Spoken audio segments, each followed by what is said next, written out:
Roy Moore, Al Franken, Harvey Weinstein, and now CBS's Charlie Rose. Allegations of sexual harassment and assault by rich and powerful men have been crowding the airways. But of course, women have been dealing with this in the workplace for years in cases that rarely make the headlines. ABC 7's Erica Jackson joins us with more.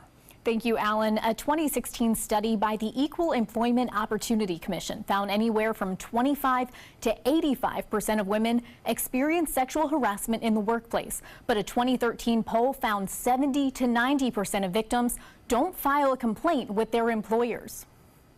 It doesn't matter if it's Hollywood, music, healthcare, nonprofit. It happens in every industry. Cherie Heasley's team at the Safe Place and Rape Crisis Center counsels about 3,400 local victims of sexual harassment, assault, and rape every year. If you're uncomfortable in a situation and you're making it clear that you're uncomfortable, it doesn't matter if it's sexual or not, it's harassment. The National Sexual Violence and Resource Center found 48% of men and 60% of women believe sexual assault is when a person makes unwanted verbal remarks that are proactive and unsolicited.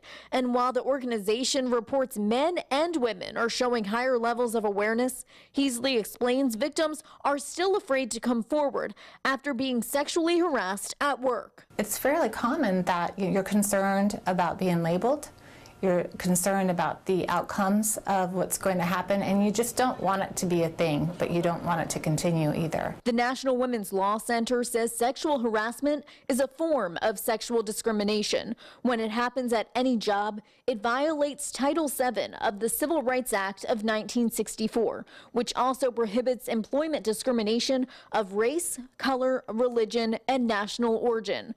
Employers can be legally responsible for sexual harassment between employees. The company can be held liable if the victim was harassed by a supervisor, then demoted or fired. An employer can also be held responsible by not correcting any claims of harassment. No matter how petty you feel that it is, if you're in a position where you feel uncomfortable in the workplace, you should come forward and say something. Sarasota Chamber of Commerce President Kevin Cooper says the first step to preventing sexual harassment in the workplace is to create a strict policy and communicate rules to employees. It kind of indicates to people who may engage in that type of activity that it is a zero tolerance workplace.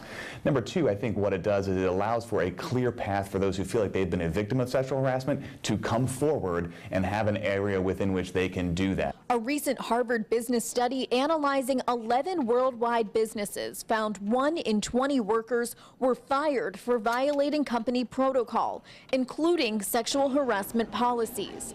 Heasley wants both men and women to know that the harasser is not the only person responsible for hurting a victim.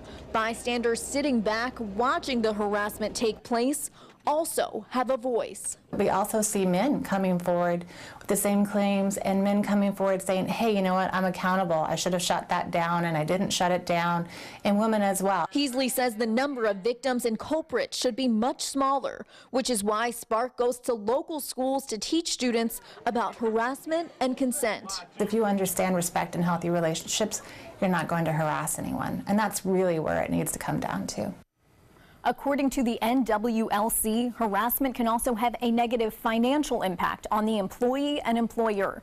Victims try to avoid harassment by taking sick leave or time off without pay, which can lead to lower workgroup productivity and high turnover rates. If the employer is held responsible, the victim is entitled to applicable back pay and monetary compensatory damages. Erica, thank you. Up next, we talk sexual harassment with an employment attorney and the head of the Sarasota Chamber of Commerce.